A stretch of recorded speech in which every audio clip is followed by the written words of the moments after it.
बिस्मिल्लाहिर्रहमानिर्रहीम। डिटर्मिनेंट्स के हवाले से हमारा पहला लेक्चर आ चुका है, जिसमें एक डिटर्मिनेंट की डेफिनेशन हुई। उसके बाद फिर सेकेंडली डिटर्मिनेंट को एक्सपेंड करने का 2/2 का, 1/1 का और 3/3 को एक्सपेंड करने का मेथड डिस्कस किया गया। उसके बाद अब हायर आर्डर डिटर्मिनेंट्स को एक्सपेंड करने का तरीका। जो सेकंड वाला लेक्चर था उसमें हायर आर्डर डिटर्मिनेंट को एक्सपेंड ऐसे किया गया था कि जिस तरह से आम 3/3 की एक्सपेंशन है आर्डर रिडक्शन के साथ, रोज़ और कॉलम्स को डिलीट करते हुए। और साथ ही ये बताया गया था कि एक शॉर्ट वे डिस्कस करेंगे हायर आर्डर डिटर्मिनेंट को रिड्यूस करने के लिए हम किस तरह से जल्दी काम कर सकेंगे कैलकुलेशन का। तो उस हवाले से ये शॉर्ट वे एक्सपेंशन का बताया जा रहा है हायर आर्डर के लिए, जिसमें उसी एक्सरसाइज 5.1 का क्वेश्चन नंबर 4 उसका सेकंड पार्ट लिया जा रहा है। ये डिटर्मिनेंट 4/4 का सामने है। यहाँ पर हमें यह देखना है कि जिस रो या कॉलम में, इतनी बात तो तय है कि किसी भी रो से या किसी भी कॉलम से डिटर्मिनेंट को एक्सपेंड कर सकते हैं। हमें वो रो या कॉलम सेलेक्ट करना है जिसमें ज़्यादा से ज़्यादा ज़ीरोज़ आ रही हों। अगर कहीं ज़्यादा से ज़्यादा ज़ीरोज़ मौजूद नहीं हैं तो फिर ज़्यादा से ज़्यादा ज़ीरोज़ क्रिएट की जाती हैं। और उस हवाले से ये नेक्स्ट क्वेश्चन नंबर 4 का 5th पार्ट बताया जाएगा कि ज़ीरोज़ क्रिएट कैसे की जाएंगी। जो ये वाला पार्ट है इसमें हमें ज़ीरोज़ ज़्यादा से ज़्यादा रो नंबर 3 में पहले ही मिल चुकी हैं, इसलिए हमें फर्दर कोई और काम नहीं करना। सो रो थर्ड से एक्सपेंड किया जा रहा है। तो रो थर्ड में जब हम इस एलिमेंट की बात करेंगे तो एक रूल बताया गया था -1 की पावर i प्लस जे। आई रो का नंबर होता है, जे कॉलम का नंबर होता है। यहाँ वो अटैच करना है तो ये रो नंबर 3 कॉलम नंबर 1, सो 3 + 1 ये सिंबल अटैच करने का तरीका होता है। वैसे डायरेक्ट बताया गया था प्लस माइनस प्लस अल्टरनेट जैसे चलाया जाता है। उसके बाद वो रो थर्ड का एलिमेंट लिखा। अब इस -2 की रो डिलीट कर देनी है, इस -2 वाला कॉलम डिलीट कर देना है। जो रिमेनिंग रिजल्ट है वो आपने आगे लिख दिया। जो फर्दर इस रो थर्ड से एक्सपेंशन थी ना, यहाँ आना था माइनस का 0 प्लस का 0 फिर -0 इनटू समथिंग, इसने सब कुछ को 0 कर देना है, इसलिए ये चीज़ें लिखने की ज़रूरत नहीं पड़ती। ये तरीका है कि उस जैसे लास्ट डे बताया गया कि 4/4 के डिटर्मिनेंट की जब एक्सपेंशन हुई तो 3/3 के 4 डिटर्मिनेंट बने, लेकिन यहाँ पर बस एक ही बना। ज़ीरोज़ का ये फ़ायदा है। उसके बाद अब इस -1 की पावर 4 ख़त्म हो गया, -2 एज इट इज़ मौजूद है, ये -2। और अब इस सेटअप को एक्सपेंड किया गया जैसे 3/3 का डिटर्मिनेंट हम एक्सपेंड करते हैं। तो इसकी अब फर्दर डिटेल नहीं बताई जा रही। तो यहाँ से सिंप्लीफिकेशन करते हुए ये आपकी आउटपुट आ चुकी -2, ये यहाँ पर भी -2 और अल्टीमेटली ये प्लस का 92 आपका सोल्यूशन हुआ। हाँ जी, अब एक पार्ट और इसमें 4th से भी हायर आर्डर ले लिया गया, 5th आर्डर। तो 5/5 की एक्सपेंशन के लिए ज़ाहिर है अगर हम एक्सपेंड करने का नॉर्मल तरीका ढूंढेंगे तो लेंथ इतनी ज़्यादा बढ़ेगी, कम से कम आधा घंटा लग जाएगा।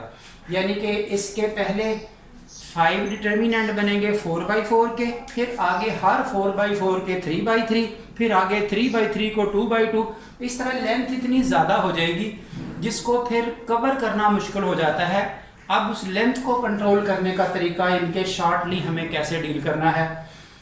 हाँ जी, इस जगह पे ज़्यादा से ज़्यादा ज़ीरोज़ मौजूद नहीं हैं किसी भी रो या किसी भी कॉलम में। तो इसका फिर सोल्यूशन क्या किया जाएगा, ज़्यादा से ज़्यादा ज़ीरोज़ किसी एक रो में या किसी एक कॉलम में क्रिएट कर ली जाएंगी। जैसे हम एचेलॉन फॉर्म बनाने के लिए वर्किंग करते हैं, तकरीबन उसी तरह का ये सेटअप है। हाँ जी, फर्स्ट रो में 1, इसके नीचे तमाम ज़ीरोज़ कर दिए जाएं। इस हवाले से ये ऑपरेशंस शो कर दिए गए हैं कि किस तरह से ज़्यादा ज़ीरोज़ बनेंगे, यानी कि किस रो को किसके साथ ऐड करना है, सबट्रैक्ट करना है, ये सारी इंफॉर्मेशन लिखते हुए और वो ऑपरेशन अप्लाई करते हुए ये हमने ज़्यादा से ज़्यादा ज़ीरोज़ बनाने की कोशिश यहाँ की है कॉलम नंबर 1 में। आगे अगर और जगह भी ज़ीरोज़ बनते हैं तो बनते जाएं, हमने किसी एक कॉलम या किसी एक रो में ऐसा करना था। उसके बाद एक्सपेंशन हस्बे मामूल उसी तरह चलेगी। अब उस कॉलम से या उस रो से एक्सपेंड कर दें जहां वो ज़्यादा से ज़्यादा ज़ीरोज़ मौजूद हैं। सो कॉलम नंबर 1 जब इससे एक्सपेंड करेंगे तो 1 मल्टीप्लाई बाई ये वाला कॉलम छोड़ देंगे, ये वाली रो छोड़ देंगे, रिमेनिंग आपको ये एक 4/4 का डिटर्मिनेंट मिलेगा। वो आपको 4/4 का डिटर्मिनेंट नज़र आ रहा है। यहाँ 1 लिखने की वो ज़रूरत नहीं है, 1 सिंपल मल्टीपल था।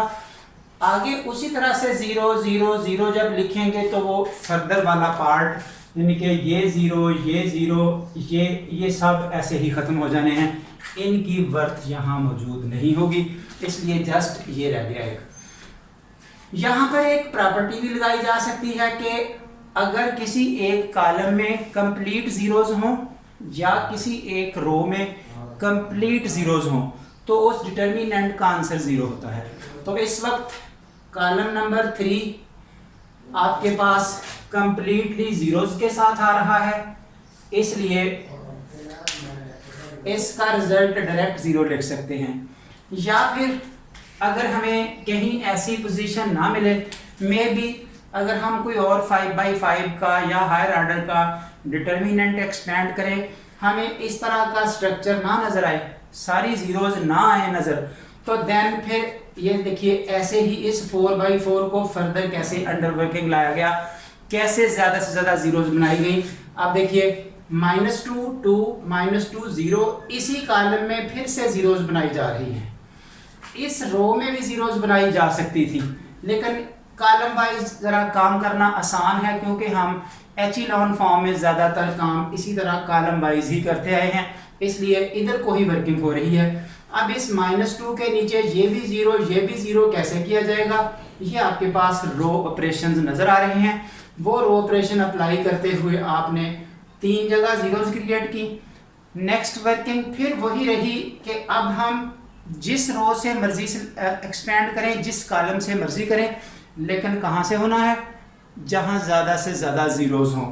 वो इस वक्त हस्बे मामूल यहाँ भी है, यहाँ तो सारी ज़ीरोज़ हैं, वो तो बात पहले हो चुकी है, लेकिन अब एक्सपेंशन की बात करें कि एक्सपेंशन ही अगर करनी पड़े तो वंस अगेन कॉलम नंबर 1 से एक्सपेंडिंग फ्रॉम कॉलम 1 -2 ये वाला अब कॉलम छोड़ दिया गया, ये वाली रो छोड़ दी गई, उसके बाद जो कुछ बाकी बचा वो ये रहा।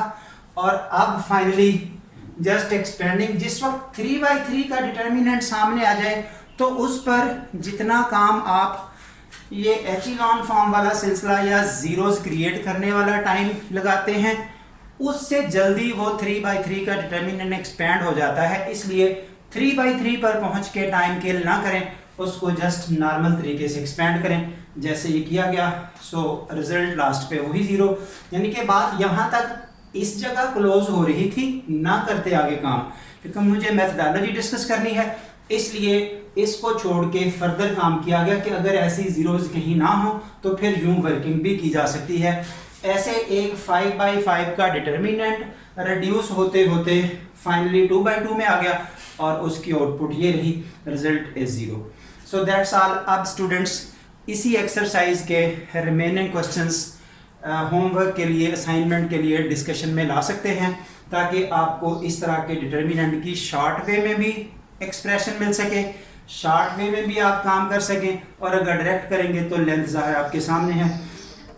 लास्टली आप अगर वीडियो ज़ाहिर है स्टूडेंट्स को पसंद आती है तो इसको लाइक करें, शेयर करें और चैनल को सब्सक्राइब करें।